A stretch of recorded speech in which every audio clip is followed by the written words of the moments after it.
신명기가 우리에게 하고 싶은 얘기는 그 역사적 정황을 꼭 기억하고 보셔야 실감이 납니다.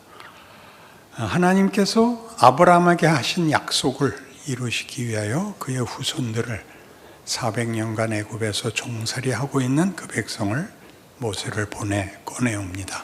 10가지 재앙과 마지막에 홍해를 가르고 그 백성을 인도하여 광야에 와서 약속의 땅으로 가는 과정 속에 율법을 받고 만나를 먹고 불기둥, 구름기둥의 인도함을 받는 그 길을 걷게 됩니다. 그러나 그들은 가나안에 들어갈 것을 거부합니다. 그 거부는 무슨 여러분 잘 아시는 것 같이 믿고 안 믿고의 싸움이 사활을 나누는 그런 차원이 아니라 그의 백성으로 불렀는데 말을 듣고 안 듣고의 문제로서 그것이 그들에게 그 말을 들어야 하는 수준까지 가는 긴 과정을 가질 수밖에 없게 합니다. 그래서 광야 생활 40년이라는 벌 아닌 벌, 벌 아닌 벌이라는 말을 이해하십시오. 버리면서 버려지거나 구중을 하는 게 아니라 기르는 시간. 그래서 앞에 기성세대는 다 죽고 후손들이 이제 가나안에 들어가게 됩니다.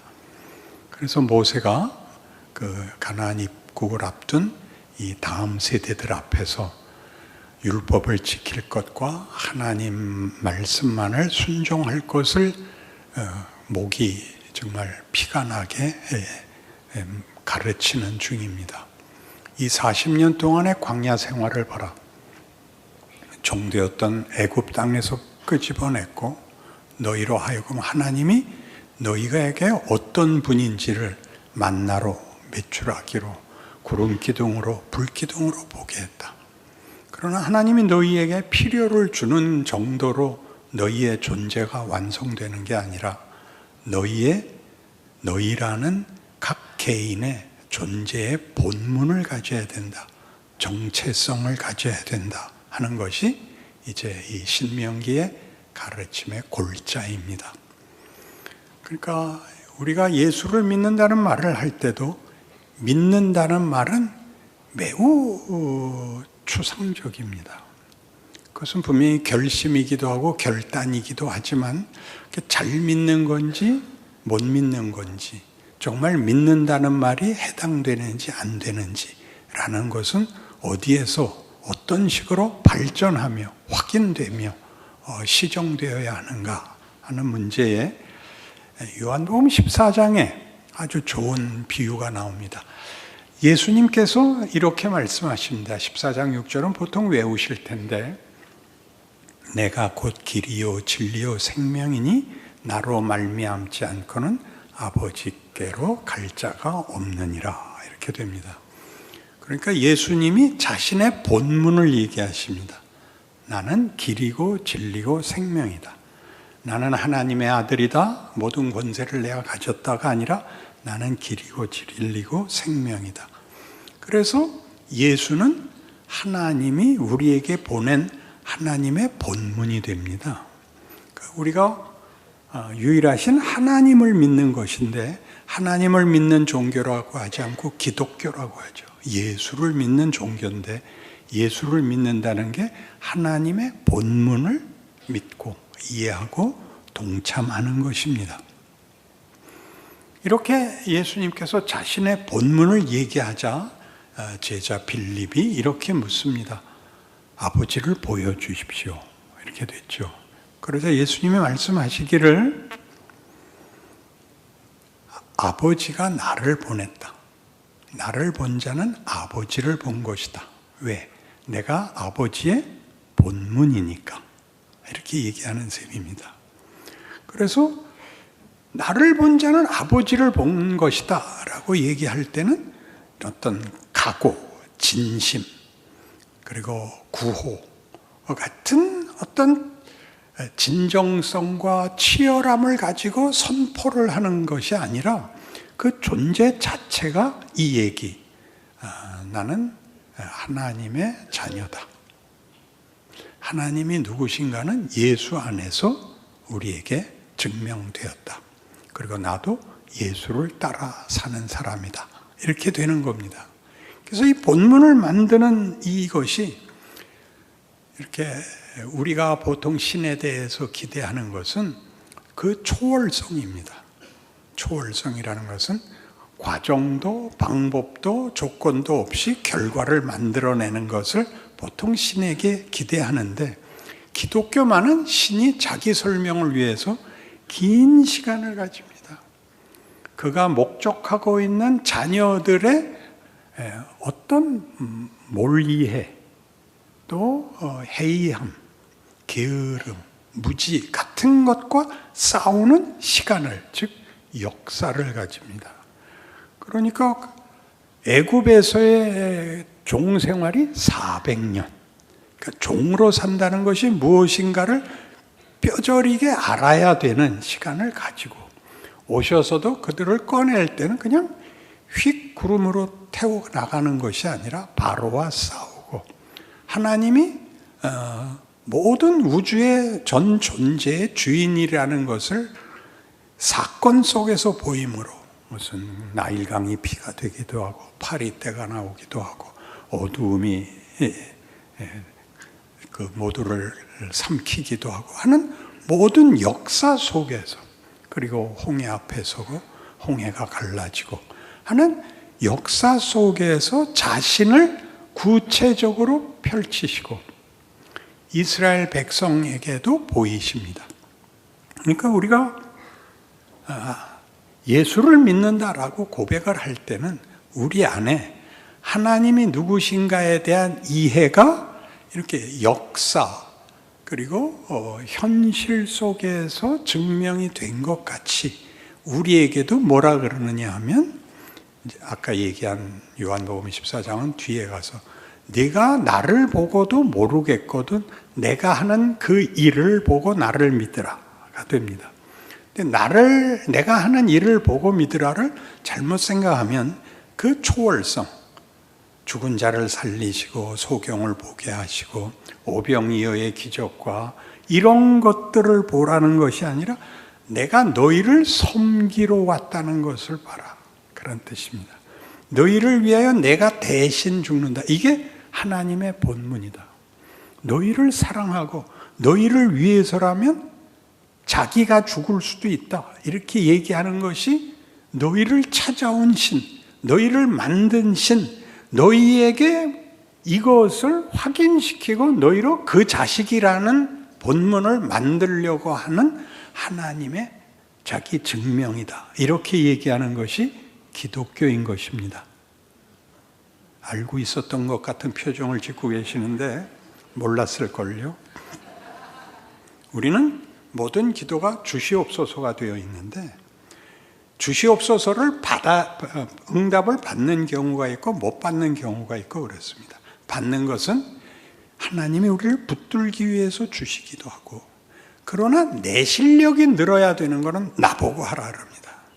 너 죽을 때까지 뛰어라, 이렇게 얘기를 하죠. 안 돼, 지금은 쉴 수 없어. 그리고 이거 네가 견뎌, 뚫고 들어가 봐, 괜찮아. 이렇게 하는 것들이 신앙인이 된 다음에 우리가 기대하는, 예수를 안 믿는 사람과 우리는 다른 보상, 다른 조건 속을 걸을 거라고 생각하는 것이 아니라는 것쯤은 이제 알게 되었습니다. 그것이 무엇을 만드느냐에 세상은 원망과 피해를 만들고, 우리는 우리에게 만들어야 하는 것이 세상의 것이 아닌 하나님이 우리에게 만들려고 하는 본문이다 라는 것을 알게 되는 것입니다.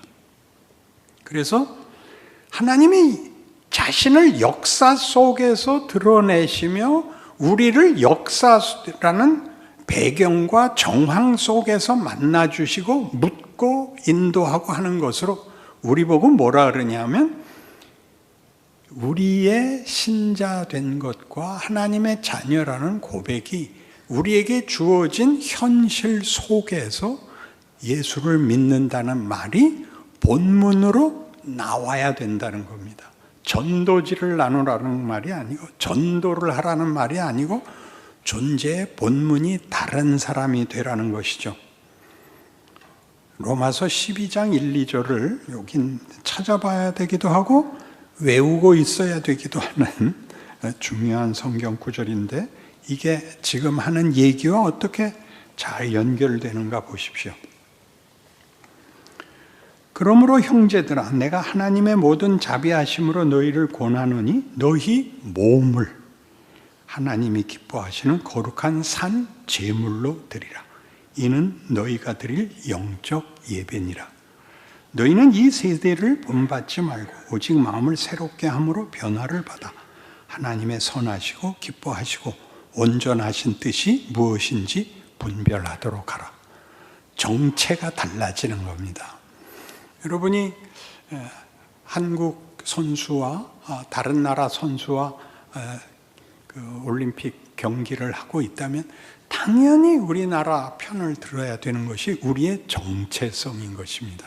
그때 적국이 꼭 죽여버려야 되는 대상이 아니라 복수를 하는 것이 아니라 우리의 정체성인 것이죠. 그러니까 우리가 거짓말을 한다 안 한다를 넘어서는 거짓말이 나쁘다 정직해야 된다 이런 윤리, 규칙, 규범, 도덕의 문제가 아니라 하나님이 누구시며 하나님이 우리에게 무엇을 만들려고 하시는가에서 우리는 하나님이 우리에게 만들려고 하는 일이 이런 일들. 그러므로 내 사랑하는 형제들아, 너희가 그리스도를 아는 것과 믿는 일에 다 하나가 되어 하나님이 우리를 사랑하신 것처럼 우리로 사랑 가운데 행하게 하려는 것이 하나님의 뜻이다. 이 그리스도의 장성한 분량에 충만한 데까지 가라. 이게 에베소서 4장 13절입니다. 무엇을 만들겠다고요? 사랑하는 자를 만들겠다고요. 옛날에 삼총사라는 소설이 있었는데 동화책으로 나온 소설인데 마침 이번 우리 파리 올림픽에서 우리나라 펜싱 선수들이 금메달을 따서 삼총사가 다 죽고 난 다음이라서 우리가 이긴 것 같습니다. 거기에 아토스, 포르토스, 아라미스라는 유명한 세 총사가 있는데 왕실 근이 됩니다. 그 중에 이 세 사람이 제일 유명하지요. 달다냥이라는 촌놈이 아버지의 추천으로 이제 검술 실력 하나만을 믿고 와서 이들과 친해지는 얘기입니다. 근데 그 중에 이제 프랑스의 유명한 고급 스파이가 영국 버킹엄 공작에 들어가서 기밀을 빼오고 이 프랑스에 있는 것을 또 넘겨주고 하는 것으로 붙잡혀서 죽게 되는데 아토스가 이 여인을 좋아한 겁니다. 그래서 그 사형을 막을 수도 없고 그 사형 집행 현장에 초가집에 하나 들어와 가지고 매일 술 먹고 동네에 땡깡 부리고 이렇게 소문이 나서 이제 달다냥이 데리러 갑니다. 여자 하나 죽는 것 같고 뭘 그러세요? 그래서 아토스가 하는 말이 이 칼쌈밖에 모르는 쪼다야. 왜 안 웃으세요? 인생이 칼쌈이 다든가요? 아니요. 인생에는 인간의 명예라는 것이 있습니다. 멋있게 굴어볼 틈이 없는 게 현실이지만 인간은 용서를 하고 믿져도 보고 그렇게 살아야 됩니다. 여러분이 이 일을 행한 데는 가족한테는 했죠. 자식은 저걸 왜 낳나? 라는 고통 속에서 버릴 수 없습니다. 나는 왜 이런 부모를 만났나? 라는 이상한 집을 나가서 어느 집을 들어가도 우리 부모보다 낫지 않을까? 그러나 도망갈 수 없습니다. 거기는 뭔가 끊을 수 없는 끈끈한 어떤 묶임이 있습니다. 하나님은 우리를 바로 이렇게 하나님은 우리를 복주는 분이 아니라 우리를 사랑의 대상으로 삼아서 키웁니다. 하나님과 사랑의 대상이 되자는 것인데 여러 번 말하는 것 같이 사랑은 어떤 덕목이나 어떤 명예나 어떤 기능이나 어떤 영광보다도 큰 것입니다. 그건 하는 자에게도 최고의 영광이며 받는 자에게도 최고의 영광인데, 신이 우리가 해달라는 거 굶지 않고 죽지 않고 이런 정도의 답이 아니라 우리를 사랑하시며 우리에게 사랑을 요구한다. 그거 배워라를 우리에게, 우리 현실 속에 우리를 두어 훈련을 시키고 있는 것입니다. 그래서 우리가 하나님이 우리를 무엇을 만드는가? 예수 그리스도의 장성한 분량이 충만한 데까지 가라는 것은 도대체 어디까지 가는 것인가를 주로 명분적으로 이해를 하는 바람에 기도원에 가서 40일 금식 기도도 하고 철야도 하고 1년에 성경 한 번씩 통독하고 또 성경 공부반도 만들고 나가서 전도도 하고 하는 종교적 실천, 종교적 행위들은 하는데 그것이 자기라는 존재의 본문을 만드는 문제와는 아주 밀접하지 않습니다. 그래서 이제 무슨 봉사를 하거나 전도를 하거나 선한 일을 한 것이 우리에게 하나님 앞에서 최소한의 책임을 한 것으로 우리를 위로를 하지만 실제 문제는 우리가 실력이 크느냐가 문제인 것입니다. 커야 됩니다. 이게 크질 않습니다. 이 크지 않는 문제가 뭐냐? 여기도 찾아봐야 됩니다. 마태복음 6장을 찾아주십시오.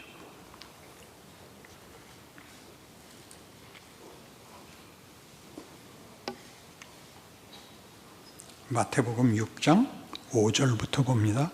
여기는 그 유명한 산상수훈이라고 하는 예수님의 설교입니다.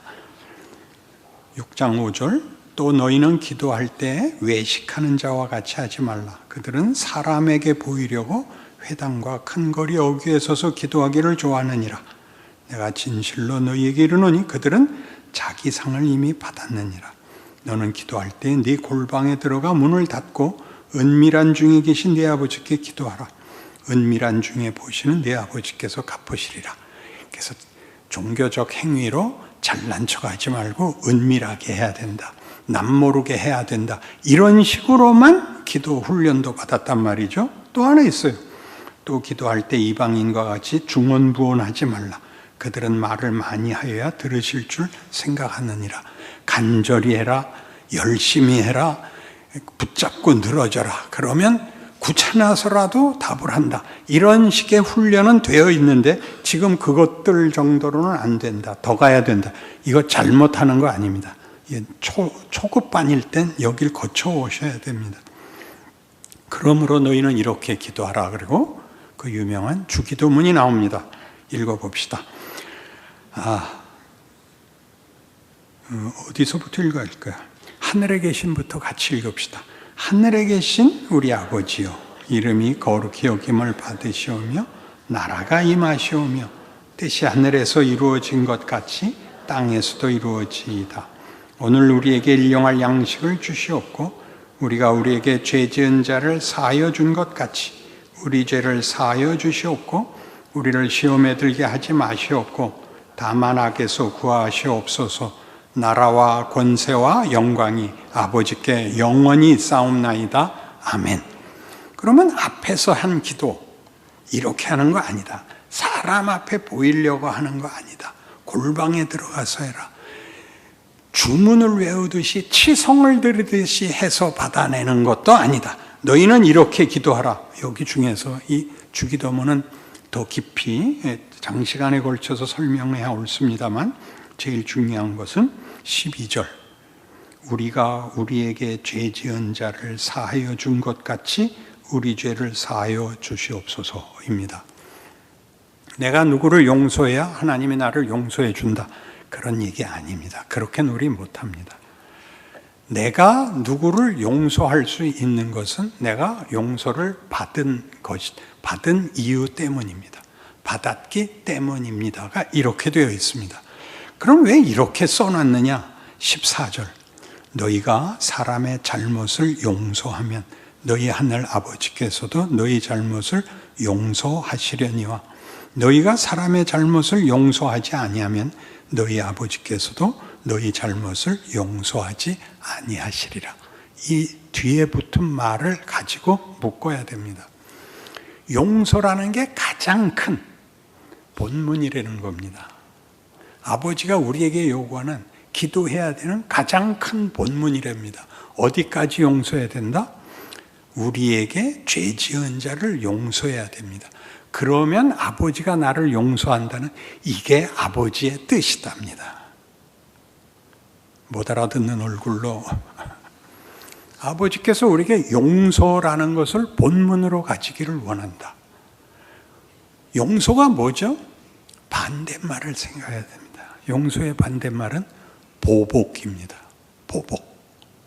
그러니까 우리가 이 세상을 살면서 매일 만나는 것이 뭐냐 하면 이 폭력입니다. 폭력. 이겨야 됩니다. 지면 안 됩니다. 옳고 그른 것을 따져주지 않습니다. 사람이 착하고 진실한 거 이런 거 다 필요 없고 폭력을 써야 되는 보복의 세상에서 삽니다. 근데 여러분 아시다시피 보복은 해도 답이 되지 않습니다. 그건 베노에서 다룬 주제입니다. 베노가 메설라를 죽였지만 마음에 평화가 오질 않습니다. 예수님이 십자가에서 하신 기도를 듣고 그 말씀이 내 손에 있던 칼을 내려놓게 했어. 이게 기독교가 말하는 겁니다. 인간은 모두를 이기는 힘을 가지는 것, 모두를 무릎 꿇리는 것에 자신의 명예가 있지 않다. 왜? 내가 그렇기 때문이다. 하나님은 우리로 하나님의 찬송, 영광의 찬송이 되기를 바란다. 그건 여러분 부모의 마음으로서 다 알잖아요. 자식이 아버지보다 잘 되는 것. 내가 어디 가서 난 누구예요? 라고 해봤자 소용이 없는데 내 자식이 누구예요? 로 어머나 그러세요? 를 받아내는 것. 이것이 우리가 살면서 현실 속에서 배우는 인간의 본문 중에 최고의 진리 아닙니까? 이것을 모두화하라고 합니다. 네 자식에게만 하지 말고 모두화. 보복하는 세상에서 너희는 용서하는 자가 되라. 쉽지 않은 일이죠. 여기가 시작이라는 겁니다. 예수를 믿어서 가져야 될 우리라는 존재, 우리라는 정체성, 우리의 신분의 본문이 뭐냐? 용서할 수 있어야 됩니다. 그래서 여러분 잘 아시는 마태복음 16장 24절이 뭐죠? 그 유명한 제자도입니다. 아무든지 나를 따르려거든 자기를 부인하고 자기 십자가를 지고 나를 쫓을 것이니라. 예수가 지신 십자가, 여러분 놀랍지 않으세요? 예수님이 그의 공생애를 마치고 마지막에 죽으러 예루살렘에 입성할 때 모든 사람들이 나와서 반겼습니다. 호산나 찬송하리로다 주의 이름으로 오시는 이요 라고 찬송해놓고 그가 잡혀가자 아무런 저항 없이 붙잡혀가는 것, 힘없이 붙잡혀가는 것을 보자 배신감을 느끼죠.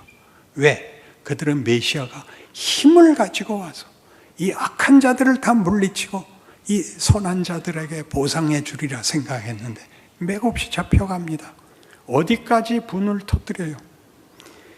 빌라도가 놔주자는 예수를, 그 사람을 놔줄 바에는 바라바를 놔주십시오. 그는 십자가에 못 박아야 됩니다. 십자가 처형은 유대인에게는 하지 않는 겁니다. 그건 이방인에게만 하는 처형입니다. 그걸 받으십니다. 그러니까 빌라도가 너무나 이상하죠. 그래서 잡혀왔을 때 유대인의 왕이라고 자칭하는 자가 잡혀왔다. 그 얘기를 들었단 말이죠. 뭐 별난 기적이 다 있으니까. 그래서 몰래 가서 만나죠. 보니까 뭐 아무 힘도 무슨 위압감도 느끼지 않죠. 그러나 궁금하니까 물어봤습니다. 네가 유대인의 왕이냐? 대답이 놀랍죠. 그렇다. 그러자 빌라도가 더 이상 물어볼 거 없다 알고 돌아서 갑니다. 그렇다라고 하려면 자기 뺨을 한 대 치거나 무슨 갑자기 하늘이 열리고 뇌성병력이 떨어지거나 그래야죠. 그렇다. 거기서 빌라도도 마음의 모든 걱정을 끊어버리고 맙니다. 그래서 어떻게 돼요? 붙잡혀서 십자가에 달려서 이런 비난을 받죠. 네가 만일 하나님의 사람이거든 내려와 보라. 네가 남은 죽은 자를 살렸으면서 너 자신은 못 살리느냐? 라는 모든 비난을 받고 그렇게 죽으십니다. 우리에게 남겨준 말은 이겁니다. 내가 목마르다. 그를 배신한, 그를 십자가에 못 박은 자들 앞에 두고 보자가 아니라 내가 목마르다. 너희는 내 동료다. 너희는 내 친구다. 그렇게 죽으십니다. 여러분, 우리에게 이거 아무든지 나를 따르려거든 자기를 부인하고 자기 십자가를 지고 나를 쫓을 것이니라. 내 본문은 십자가다. 그러니 우리 종종 요즘 교회는 망했어, 교회 시대는 갔어, 이런 소리 다 쓸데없는 겁니다. 여러분, 각 개인이 문제입니다. 한국 교회가 얼마나 대접을 받느냐가 아니라 여러분 자신이 예수를 믿는다는 말을 여러분 생애 속에서 십자가를 진 것 같은 나라는 존재가 아무 것으로도 증명되지 않고 진 것은 십자가밖에 없는 현실에서 거기서 하나님이 우리를 예수를 만들고 있다. 내가 내 아들을 보낸 것은 너희를 죄 가운데서 구하기 위해서인데, 죄 가운데서 구한다는 건 지옥 가는 데서 구한 정도가 아니라 우리를 보복밖에 모르는, 이기심밖에 없는, 모두는 무릎 꿇려야 보상이라고 생각하는 우리를 진정한 인간이 되게 하려 오셨단 말이죠. 예수가 그걸 보이는 겁니다. 아무든지 나를 따르려거든. 여기가 인간의 진정한 존재 가치, 명예, 죽어도 좋아라고 말할 수 있는 자기 자신의 가치를 확인하는 자리인 것입니다. 예수를 믿는다는 것은 그런 뜻입니다. 여러분 삶의 현장에 들어갔을 때 아무도 여러분을 알아보지 못하고 여러분이 특별한 걸 할 수 없을지라도 여러분의 마음이 세상이 가지는 위협, 살의, 그리고 모두를 내치는